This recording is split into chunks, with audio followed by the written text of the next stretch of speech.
Албетте, бардык инсандар, бардык адам баласы бул дүйнөдө убактылуу сыноо жашоодо өтөт. Бул дүйнөнүн убакыты өтө эле кыска. Адам баласы жашоодо кандай жашаганы, кандай өткөнү өтө эле тез өтөт. Баарыбыздын бара турган жерибиз Аллах субхана тааланын алды. Ошол жерге барып эсеп кысап калабыз. Ошондуктан ар бир мусулман бул жашоодо негизги максатын ойлоп, акыретке азык даярдап, ошого даярданыш керек. Түбөлүк жашоого, убактылуу жашоого байланбай, ага алданбай, негизги жашоо болгон кыяматтын, тиги дүйнөнүн камын көрүп, ошого даярданыш керек. Анан адам баласы бул жашоодо жүргөндөн кийин ар кандай акыбалдарга, ар кандай кыйынчылыктарга, ар кандай мамилеге дуушар болот. Анан ошол мамилелердин ичинде адам баласы башка бирөөлөргө зулумдук кылып коюшу ыктымал. Албетте, мындай акыбал өтө эле көп.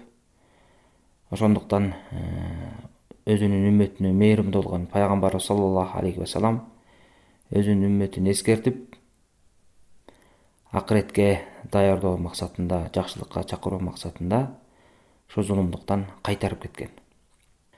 Мына ошол пайгамбар саллаллаху алейхи вассаламдын көптөгөн жакшы хадистеринин бири Абу Хурайра риваят кылган хадис, Бухари жана андан башка хадис булактарында келет. Ошондо пайгамбар саллаллаху алейхи вассалам эмне деп айтып атат? Кимде ким кайсы бир адамга ошол адамдын абиринде же башка бир нерсесинде зулумдук кылган болсо, ошо байлык жок болгон, динар, дирхам жок боло турган күн келгенге чейин кечирим сурап, ошол нерседен кутулсун деп атат. Ошо кыямат күнү болгондо ким кайсы бирөөгө зулумдук кылган болсо, ошо зулумдук кылган адамдын жакшы иштеринен алып же болбосо алынып, зулум чеккен адамга ошонун зулумунун өлчөмүнчө ошого берилет сооп иштери. Эгерде ошо зулум кылган адамдын жакшы иштери калбай кала турган болсо, же болбосо жакшы иштери жок боло турган болсо, анда ошо зулум чеккен адамдын күнөө иштеринен алынып туруп, ошол зулум кылган адамга жүктөлөт деп пайгамбар саллаллаху алейхи вассалам айтып кетти. Мына карап көрүңүздөр, бул жерде өтө коркунучтуу жана кыйын учурду пайгамбар саллаллаху алейхи вассалам эске салып, зулумдуктан эрте азыркы күнү кутулалы деп турат. Мына ошондуктан башында айтты, ким кайсы бир адамга деп атат, өзүнүн бир тууганы деги эле кайсы кимге болбосун, кафыр болобу, мусулман болобу, ошого зулумдук кылган болсо, ошо ар намысында, абийиринде зулумдук кылган болсо, ар намысы, абийири бул өзүнө, бала чакасына, үй бүлөсүнө байланыштуу баардык маселеде. Же болбосо ау шейин, же болбосо кандайдыр бир башка нерсе болбосун, мейли акча, байлык, мамиле, кызмат, ошонун баарында кандай нерсе болбосун, ошондо зулумдук кылган болсо, азыр мына ушул күндө кутулсун, ушул күндө кечирим сурасын деп атат. Кыямат күнү келгенге чейин. Ал күндө мына адам баласы үчүн байлыктагы эч бир нерсе жок болот, динар, дирхам жок болот. Ал күнү кыямат күндө сооп менен эле күнөө иштери менен эсептешүү болот. Мына ошондуктан пайгамбар салам айтты, эгерде ошол адамдын жакшы иши болгон болсо, жакшы ишинен алынып, кимге зулумдук кылган болсо, ошо зулум чеккен адамга ошонун өлчөмүнчө, зулумунун өлчөмүнчө берилет деп атат. Эгерде анын жакшылыгы жок болгон болсо, ошол зулум чеккен адамдын күнөө саналып, тигил адамга жүктөлөт атат. Бул чыныгы пайгамбар саллаллаху алейхи вассалам башка хадисте айткандай, бул чыныгы мына банкротту кошууда. Муслимде келген хадисте баарыбыз эле уксак керек муну. Пайгамбар саллаллаху алейхи вассалам өзүнүн сахабаларынан сурайт да: силер ушу банкрот болгон адам деп кимди билесиңер, кимди банкрот деп атайсыңар дегенде, ошо сахабалар айткан да, ошо биздин арабыздагы, же болбосо биз билген банкрот адам бул акчасы жок калган адам деп атат. Эч бир буюму жок, акчасы жок адамды биз банкрот деп эсептегенде, пайгамбар саллаллаху алейхи вассалам айтты: чыныгы банкрот адам дейт ушу менин үммөтүмдөгү. Кыямат күнү дейт, намазы менен, орозосу менен, зекети менен келген адам дейт. Кыямат күнү сооп иштери менен келет. Мына көрдүңүздөрбү? Намаз, орозо, зекет ушундай жакшы иштери менен келет дейт. Бирок ал адам ошол эле учурда жаман күнөөлөр менен келген дейт. Кандай күнөө? Ал киши мына ушинтип бирөөнү сөккөн болот дейт. Бирөөгө жала жапкан болот, зынага айыптаган болот. Бирөөлөрдү, мисалы азыр ушундай нерселер көп го. Бирөөнү жала жаап, зынага айыптап, мейли эркек аялды. Же болбосо бирөөнүн мал мүлкүн тартып жеген болот, зулумдук кылган болот. Кандай түрү болбосун, жетимдикин жейби, кошунасыныкын жейби, тууганыныкын жейби, атасынын, апасыныкын жейби, бала чакасыныкын жейби, айтор кандай жол менен болбосун бирөөнүн акысын жеген, мал мүлкүн тартып жеген. Васафака дамахада дейт. Же болбосо бирөөнүн жанына, өмүрүнө кол салган, канын төккөн, же жаракат кылган аны. Вадарабахада же болбосо муну башка бирөөнү сабаган, кол көтөргөн ага дейт. Мына ушундай зулумдук жаман иштери менен келген дейт. Анан ошо зулум чеккен адамдарга ким ушундай зулум чеккен болсо ошого ошол адамдын жакшылыгынан, сооп иштеринен берилет деп атат. Вахада тигиге дагы, башка дагы зулум чеккенге ошентип ага да сооп иштеринен берилет. Жана зулум кылган адамдын сооп иштеринен алынып, зулум чеккенге берилет деп атат. Анан ал кишинин сооптору калбай калганда дейт, фаин фаният хасанату дейт. Ошентип баягы зулум кылган адамдын сооптору алынып отуруп, сооптор иштери, жакшы иштери калбай калганда дейт да. Бирок жанагы башка адамдарга зулум кылганы дагы эле бүтпөй калды. Ошондо эмне кылат? Сооп иштери түгөнүп калганда ошол адамдын мойнуна жанагы зулум чеккен адамдардын күнөөлөрү алынып, ошонун үстүнө жүктөлөт, ошонун үстүнө ыргытылат деп атат. Андан кийин ошол адам тозокко ыргытылат деп атат. Аллах субхана таала сактасын. Мына ушундай чоң банкроттук, чоң күнөө иш. Ошондуктан ар бир мусулман зулумдуктан сактаныш керек. Мына биз буга чейин эле сөз кылган үй бүлө темаларында дагы айтып кеткенбиз. Мына ошо үй бүлөгө дагы кирет. Үй бүлө мүчөлөрү дагы эркек киши күйөө аялына зулумдук кылган болсо, нафакасын бербеген болсо, каржылабаган, камсыздабаган болсо, кол көтөрүп зулумдук кылган болсо, акчасын жеп алып бербей койгон болсо, же болбосо коргой турган убакта зулум кылып коргобой койгон болсо, ушунун баары тең кирет. Ошондой эле тескериси, аял киши күйөөсүнө зулумдук кылган болсо, үйүндөгү аманатын сактабаган болсо, төшөгүн тепсет, төшөгүн булгаган болсо, акчасын уурдап туура эмес пайдаланган болсо, мына ушунга окшогон деги эле бирөөнүн акысын жеген зулумдуктун баары тең кирет. Жана ошондой эле үй бүлөдө дагы ата энеси баласына зулумдук кылган болсо, аларга жетиштүү мүмкүнчүлүктөрү болуп туруп жетиштүү каражатты жумшап нафакасын бербеген болсо, аларга жакшы таалим бербей, чегинен ашырып, уур токмок алып, же бир жерин сындырып, же бирдеме майып кылган болсо, мунушунун баары тең мына зулумдук. Эң чоң зулумдук ошо балдарын ата эне жахил бойдон, надан бойдон таштап, жакшы тарбия бербей, көзү көмөлгө албай койгон, бул эң чоң зулумдук. Динден алыстатып тарбиялоо. Мына ошого окшогон зулумдуктар.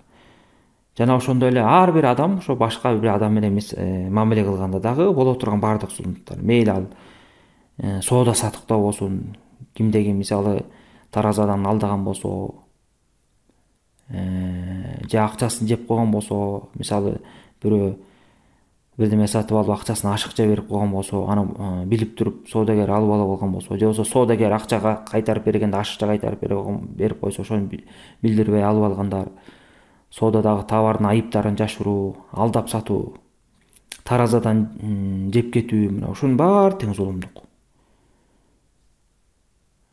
Кызмат абалынан пайдаланып, кызматында зулумдук кылган болсо, татыктуу адамды жумушка койбой, же болбосо жумушунан кетирип, же айлыгын жеп же айлыгын кыскарткан болсо, пара талап кылган болсо, жумуштан жөн эле кетирген болсо, ошого асылган болсо, ошого окшоо мына баардык зулумдуктар, сот системасындагы зулумдуктар, соттор адилеттүү өкүм чыгарбаган болсо, күнөөсүз адамды күнөөлүү деп тапкан болсо, же болбосо күнөөсү жок адамды сотко алып келген болсо, жалган күбөлөр аркылуу бирөөнү соттогон болсо, жана ошо күбөгө өтүп аткан адамдар жалгандык менен күбөгө өткөн болсо, ак жерден бирөөнү каралап, мына ошого окшогон канча деген зулумдуктардын түрлөрү. Жана ошондой эле элди башкарган бийлик башында отургандар, алар дагы элге зулумдук кылган болсо, мамлекеттин казынасын, аманатын туура эмес пайдаланып, өздөрүнүн кызыкчылык үчүн жумшаган болсо, карапайым элди алдаган болсо, алардын акысын жеген болсо, аларга мамлекеттин мүмкүнчүлүгү болуп туруп ошого жараша кызматтарды кылып бербеген болсо, мына ушунун баары тең зулумдук. Жана ошондой эле жер маселесинде адамдар эми бири менен мамиле кылышат да. Туугандар арасында, кошуналар арасында, башкалар арасында жер маселелеринде жерди өзүнүн жеринен тышкары башка жерлерди тосуп алган болсо, же басып алган болсо, же тартып алган болсо, же бирөөнүн жерин сатып ийген болсо, мына ушунун баары тең зулумдуктун түрлөрү. Билим тарабында мугалимдер балдардын татыктуу бааларын бербей, жакшы окуган балдарга жаман баа коюп өчөшүп, жеке кек сактоонун аркасында алардын акыларын жеп, бааларын толук бербеген болсо, мына ушунун баары тең зулумдук. Деги эле ошого окшогон кайсы бир адам кимге зулум кылып, ошонун акысын жеп, ар бир нерсени өзүнүн ордуна койбогон болсо, ушунун баары тең зулумдук болуп саналат. Бул пенделердин ортосундагы зулумдукту айтып атабыз мына. Мына ушунун баарынан адам барасы азыркы күндө мүмкүнчүлүгү бар күндө кутулуп калыш керек. Кандай жол болбосун, жантылашып.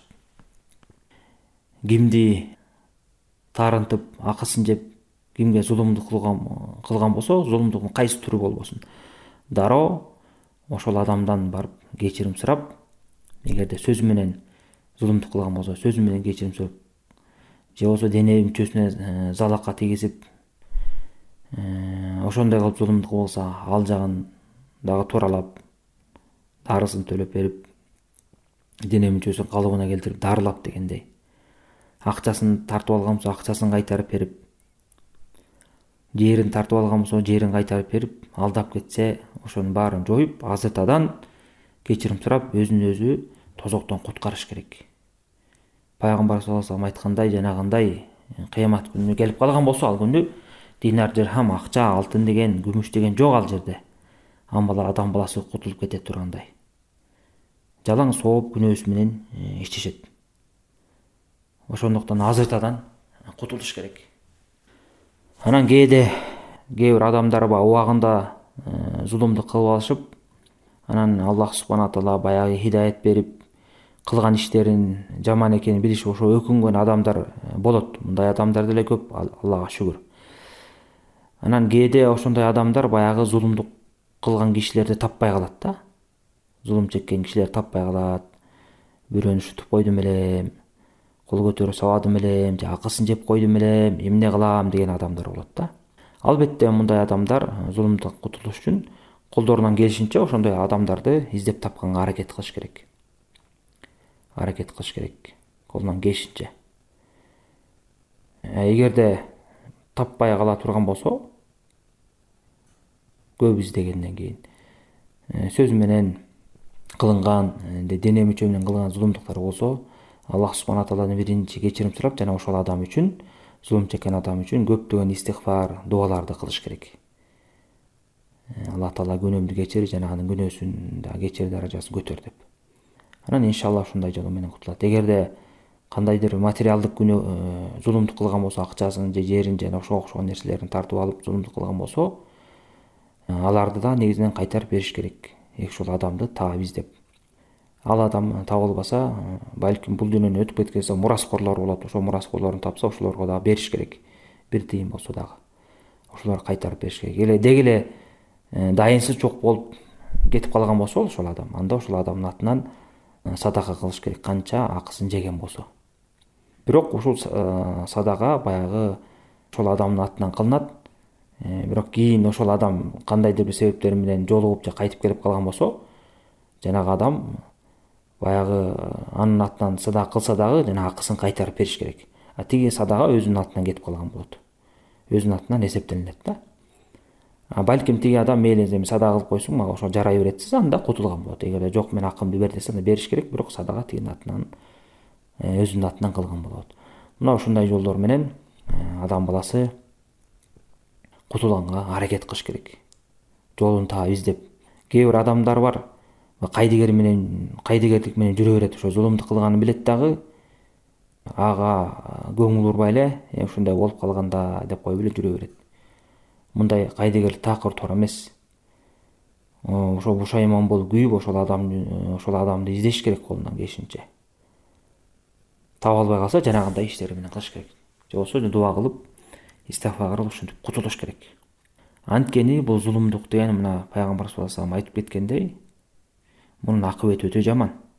Чыныгы банкроттукка алып келет. Элестетип көрүңүздөр, ошол күнү адамдар чыркырап, кичинекей бир соопко муктаж болуп турган убакытта, маңдайларында, көз алдында тозок оту жанып турганда, анан жанагындай зулум чеккен адамдар келип, анын жакшы иштерин талашып турса, жакшы иши калбай калса, күнөөлөрү ошонун үстүнө жүктөлгөн болсо, кандай деген бул жоготуу? Бул кандай деген жаман акыбал? Азыр биз сөз менен эле айтып коюп атабыз, чыныгы адам ушуну элестетип, ошол акыбалга туш болгондо, тим эле жаны кирерге жер таппай чыркыраган абалга туш болот да. Өтө кыйын. Ошондуктан пайгамбар саллаллаху алейхи вассалам Бухари, Муслимде келген башка хадисте айтат да. Ал-зулму зулуматун яумал кыяма дейт. Бул зулумдук дейт. Кыямат күнү бул караңгы түн дейт. Кап-караңгы түндү элестетип көрүңүздөр. Зулумат өтө эле караңгылык. Караңгылык деп атат кыямат күнү. Адам баласы кап-караңгы болгондо, абара эчтекени көрбөй калат. Мына ошондой акыбалга туш болот. Жана ошондой эле Муслимде келген хадисте кичине кененирээк айтат, иттакыл зулма дейт. Зулум кылгандан корккула, андан сактангыла. Фа инна зулма зулуматун яумал кыяма. Чындыгында зулумдук бул кыямат күнү, бул караңгы түн деп атат. Бул өтө коркунучтуу. Көптөгөн адамдар ушинтип эле ойлонбой жүрө берген адамдар. Ошондуктан адам баласы ойлонуш керек. Кимдин көңүлүн ооруттум, кимге зулумдук кылдым деп дайыма эсеп касап кылып жүрүш керек. Бирөөнүн акысы менин мойнумда калып калбасын деп. Анан дагы бир нерсени унутуп кетиптирмин. Кээ бир адамдар ошо мамиледе дагы бирөөсүнүн акчасын атайын жанагынтип жеп алгандар бар, же болбосо атайын жеп албаса дагы башы адал болуп, мисалы сурап алып, же болбосо карызга алып туруп, ошону бербей кыйнап зулумдук кылгандар бар. Бул дагы зулумдук. Адам баласы бирөөнүн оокатын, буюмун, акчасын алып берем деп коюп, ошону бербей кечиктирип жүрө бериби, мүмкүнчүлүгү болуп туруп, өзүнүн кызыкчылыгына коротуп атайлап жүргөн, бул дагы зулумдук. Анткени адамдын акысын өз убагында бергенге аракет кылыш керек. Мындай мамилелер өтө көп. Ошондуктан адам баласы жан талашып ошо бирөөнүн акысы ошо мойнумда калып калбасын деп жан талашып жүгүрүш керек да. Колунан келишинче баардык аракетин жумшап ошо зулумдан алыс болуш керек. Анан жанагындай ошо адамдар бири-бирине зулумдук кылууда, мына биз башынан бери айтып келгендей, албетте ар бир адам бирөөнүн акысын жебейин, бирөөнүнө зулумдук кылбайын деп колдон келишинче зулумдуктан качканга аракет кылыш керек. Анан жана ошондой эле кимдин башына зулумдук келип калган болсо, ошол адамдын баягы кечиримдүү болуусу, бирөөгө кечирим берип кечирип коюусу бул өтө чоң сооп. Өтө бийик, жакшы бир адеп акылактын туу чокусу. Мына адамдар ушундай мамиле кылыш керек. Ар бир адам бирөөгө зулум кылбаганга аракет кылыш керек. Баардык күчүн жумшап сактаныш керек. Жана ошондой эле эгерде кокустан ошол адамдын ар бир адам башына зулумдук келип калган болсо, ошону кек сактап калтырып койбой, кечирип коеюн, кечиримдүү болоюн деш керек да. Бул өтө чоң сооп калып келет мындай иш. Мына Аллах субхана таала Куранда айтып атат өзүнүн перинделерине: وسارعوا إلى مغفرة من ربكم وجنة عرضها السماوات والأرض أعدت للمتقين. وسارعوا шашылгыла деп атат.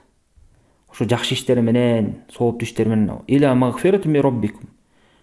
Роббиңердин кечиримине шашылгыла деп атат. Истигфар кылып, Алла Тааладан кечирим сурап, ошо жанталаш керек. Эртерээк күнөөмөн кутулайын, эртерээк кечирим сурайын деп. Жакшы иштер менен, жакшы иштерди кылуу менен биреликте.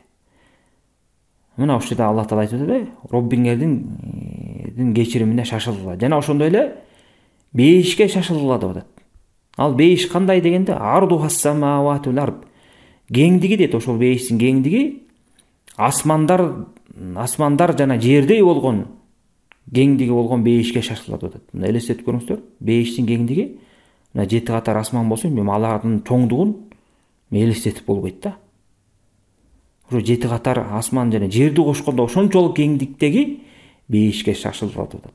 Ал бейиш эмне дейт? Аллах субхана уиддатил муттакин.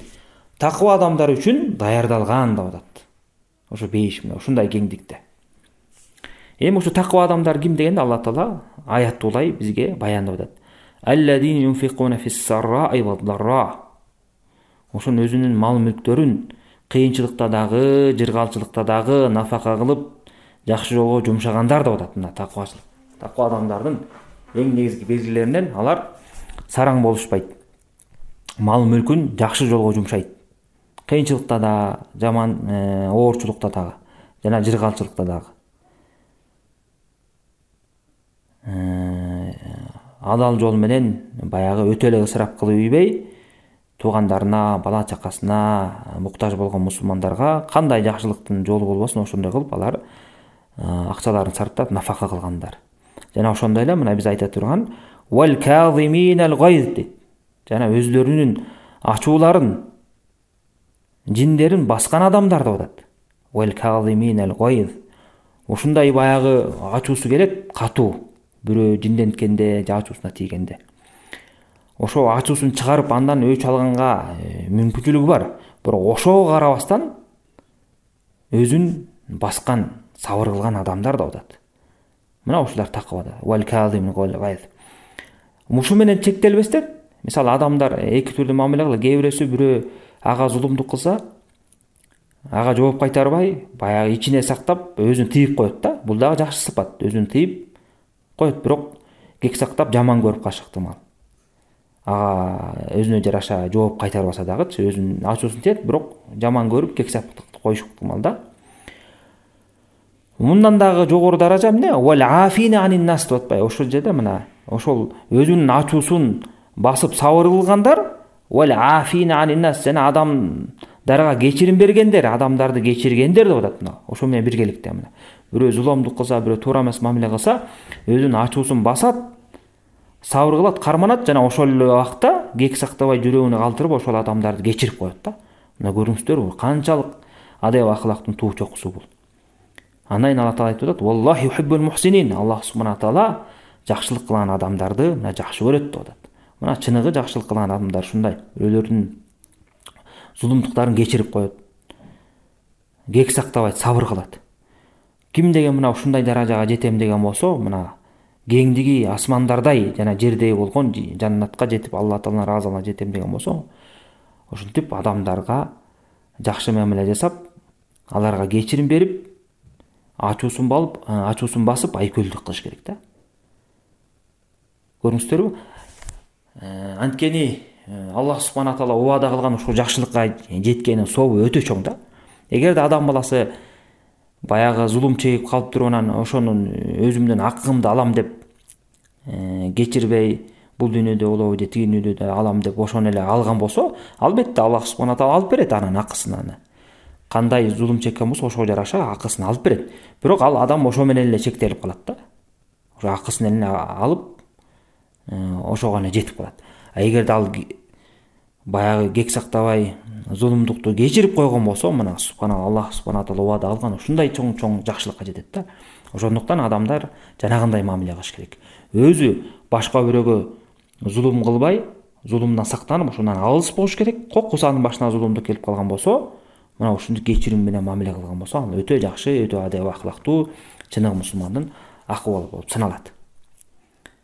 Ошондуктан мусулман, ар бир мусулман ушундай адеп акылык түзүндө жүрүш керек. Мына пайгамбар саллаллаху алейхи вассаламда башка бир хадиси бар да, Бухари, Муслимде келген, Абу Хурайра риваят кылган хадисте. Ошондо пайгамбар саллаллаху алейхи вассалам айтат, ушу хадистин маанисинде. Бул кыйын жана күчтүү киши дейт. Бул адамдарды жыккан, уткан адам эмес да атат. Күчтүү адам, кыйын адам, адамдарды жеңип койгон, утуп койгон адам эмес. Бул кыйын күчтүү адам бул дейт. Ошо ачуусу келгенде өзүн өзү баса билген, өзүн кармаган адам деп атат. Көрүңүздөр, мына чыныгы күчтүү, чыныгы кыйын адам бул өзүнүн ачуусун баса билген адам.